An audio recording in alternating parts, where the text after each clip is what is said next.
Pronto, a gente começa aqui a segunda parte. Eu não sabia que tinha timing. Ah, desculpa.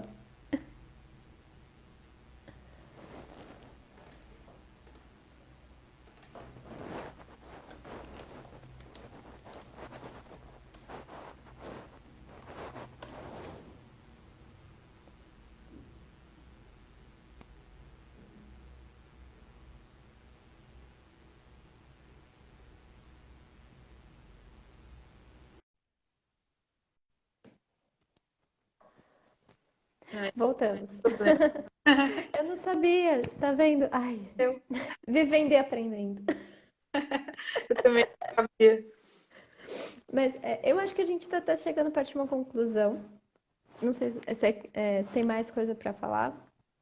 Eu acho que o caminho é esse, né? A gente tá, para a gente sobreviver, realmente, como algumas pessoas disseram aí, a gente está dentro do casulo, a aproveitar esse casulo para repensar o projeto de pesquisa. Eu acho que a importância dele nesse momento de pandemia, que é um momento de incertezas, é um momento de medos, de inseguranças, mas que a gente pode sublimar isso com a feitura da nossa própria pesquisa.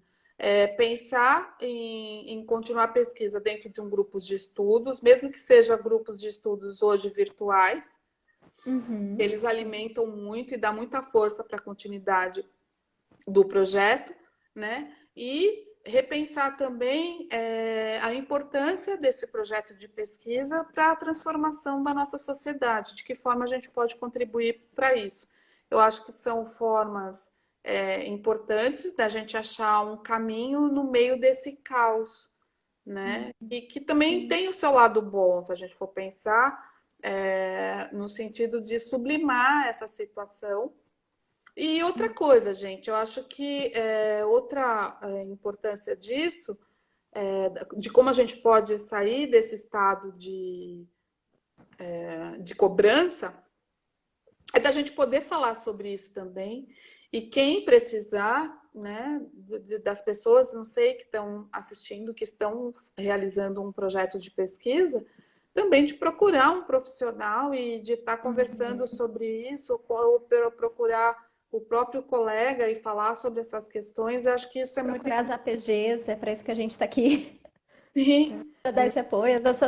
Essas associações, nossa, já tô ótimo, de estudantes, não é só para a gente brigar por bolsa, é para a gente se entender, para a gente se apoiar. Então, procure uma PG na sua universidade. Se não tem, fundem, garantam os direitos dos estudantes, porque pós-graduação é trabalho. Então, você precisa ter uma instituição que garanta isso, que brigue isso. As APGs, elas têm formas de lidar com as reitorias discutindo alguns papéis, porque elas têm uma legislação para isso. Então, é bacana.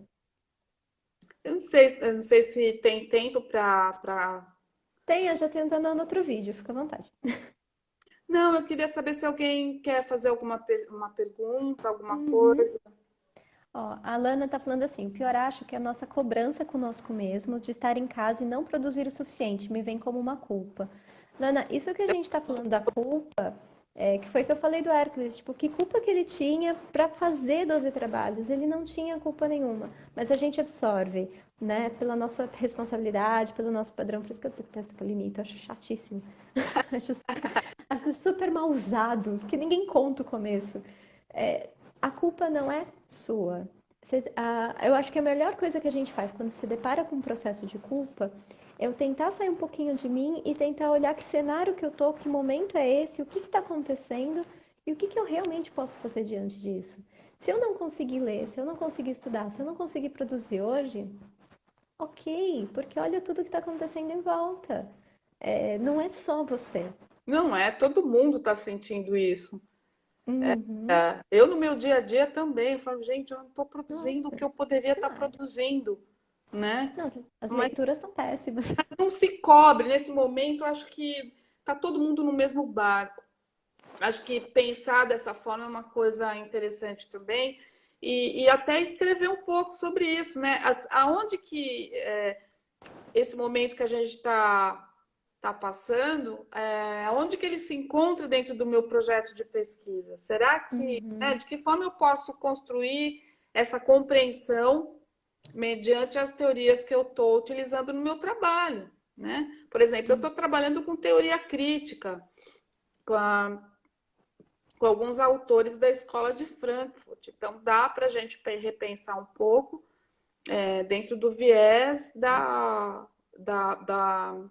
criatividade e da emancipação, né? A emancipação do sujeito. Quanto uhum. sujeito autônomo, capaz de ter voz para suas solicitações sociais, de exigir o seu reconhecimento também.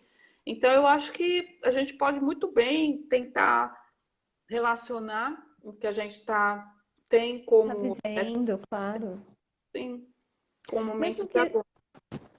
Mesmo que você perceba que isso não está indo para o seu caminho, mas eu tinha outro foco, era outra coisa totalmente diferente, esse é um momento super importante que em algum momento a gente vai ter que se debruçar e estudar. Então, tudo que você puder pensar sobre isso, trazer sobre isso, permitir os seus sentimentos, você está produzindo, né? E a gente, é aquela coisa, a gente precisa lembrar que nossas emoções gastam energia. Então, tem momentos que eu gasto muita energia pensando sobre a pandemia, lendo notícia, tentando ficar bem com tudo isso. Então, não se cobre tanto de estar bem o tempo todo, porque nem é possível num momento normal, imagina agora, né? É, Acho que essa olha, é a principal. Alguém falou mais alguma coisa? O aqui. Isaac. Como Hum. vocês conseguiram se concentrar durante os momentos de pressões sociais para produzir, desenvolver um pensamento crítico e entregar os projetos de pesquisa, etc. Foi um pouco o que eu falei, né? Tá. No meu caso, foi meio na birra mesmo, foi na força do ódio. Tipo, vão tirar a bolsa? Agora.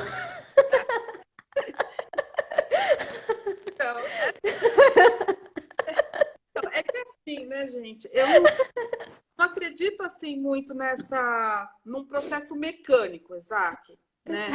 Que Exato, não é exato. mecânico assim, conseguir se concentrar mediante a pressão social, desenvolver um pensamento crítico, entregar os projetos de pesquisa. Essas coisas não acontecem concomitantemente, é um processo que você Uhum. vai elaborando no momento que você se sente pressionado socialmente, né? Até porque dá uma sensação de impotência muito grande que você divide com os seus amigos. Aí, de repente, você repensa, como que eu posso ter um pensamento crítico nesse momento? É usar dos recursos que você tem, né? Nos livros, na Uhum. pesquisa, encontrar Dos autores colegas. lá mesmo, os colegas.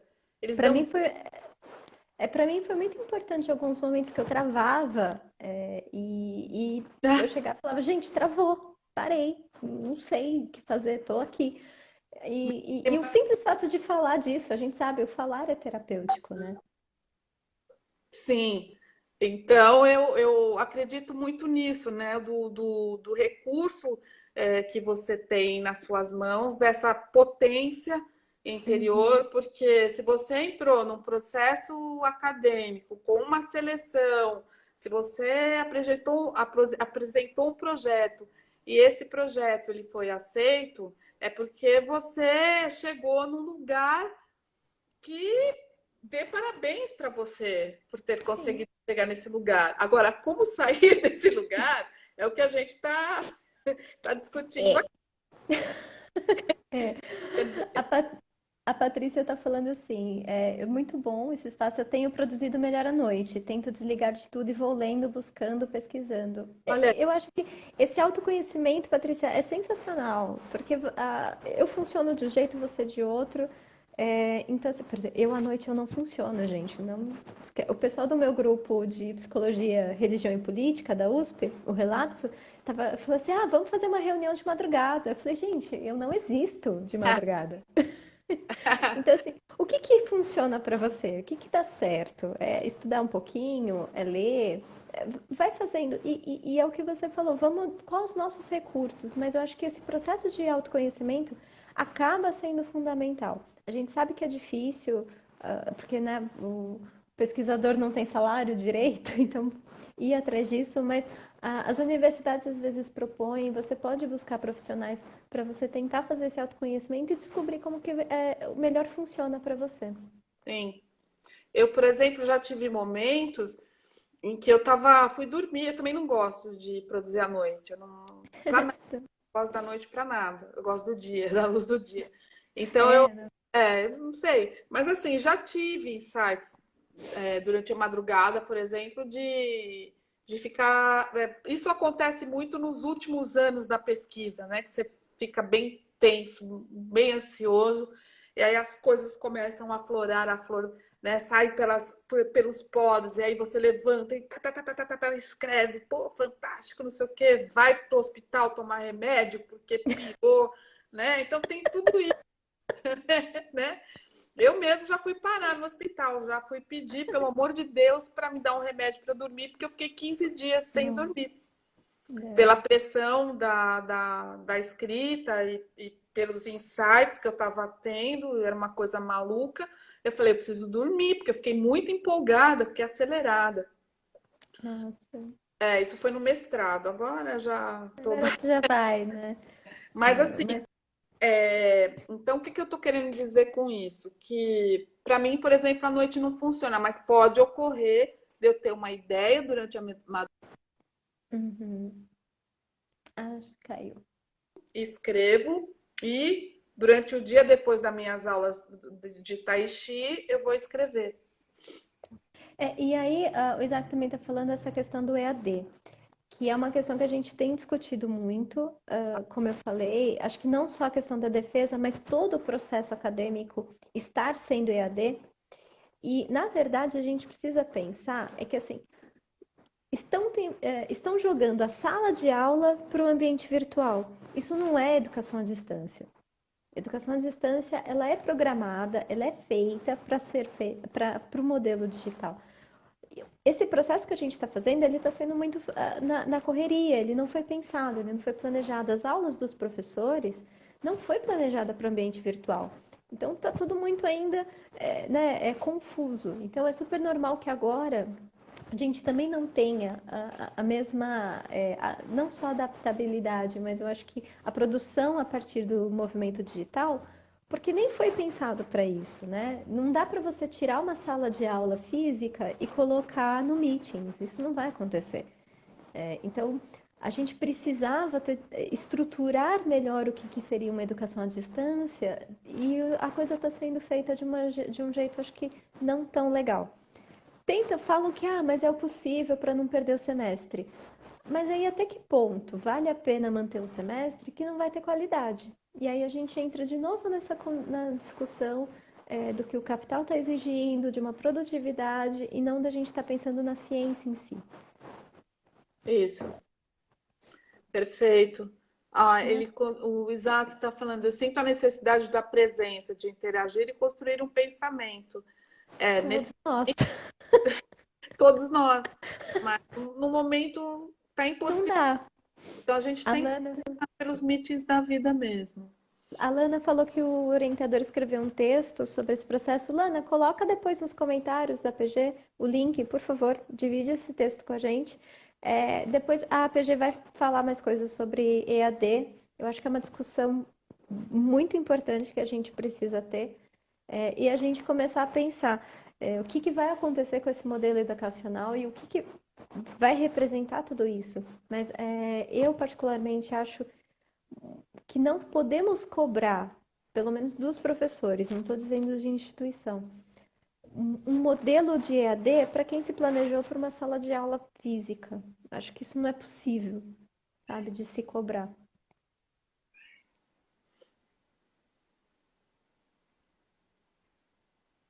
Eu acho que. Parou, Abby? Não, eu estou pensando aqui, socorro 15 dias. Por que, Isaac? O que acontece? Não sei, ele falou? A Cave Lima falou: os meus professores são guerreiros, estão se adaptando total. Devem estar trabalhando 24 horas por dia, cara. Bom, eu, É isso eu mesmo. particularmente, eu não sei se essa tendência ela não vai se estender. Uhum, então. Mas eu espero que se o EAD se estenda, que ele pelo menos seja um pouco melhor organizado, né? Sim. Ah, ele falou, se referiu aos 15 dias sem dormir. Ah, os meus? É. Ah, aguarde. Coisa Não, pra... gente, não acontece com todo mundo. Eu dormi muito bem durante o meu mestrado, tô dormindo bem, fica tranquilo. Quase matei o marido do coração, mas eu tô bem. Então, outro lado, né? São outros lados, tá bom? É, Mas, mas gente, vamos encerrando então. Eu acho que, Abby, muito obrigada. imagina, eu espero que tenho aula com a Tati Lima, me conhece. Ah, tá. Sim, sem dúvida. Eu trabalho com ela na Univesp. Ela é Bacana. show, ela é show. Então, eu agradeço. Eu não sei se eu pude contribuir de alguma forma, espero que sim. Muito E contribuir.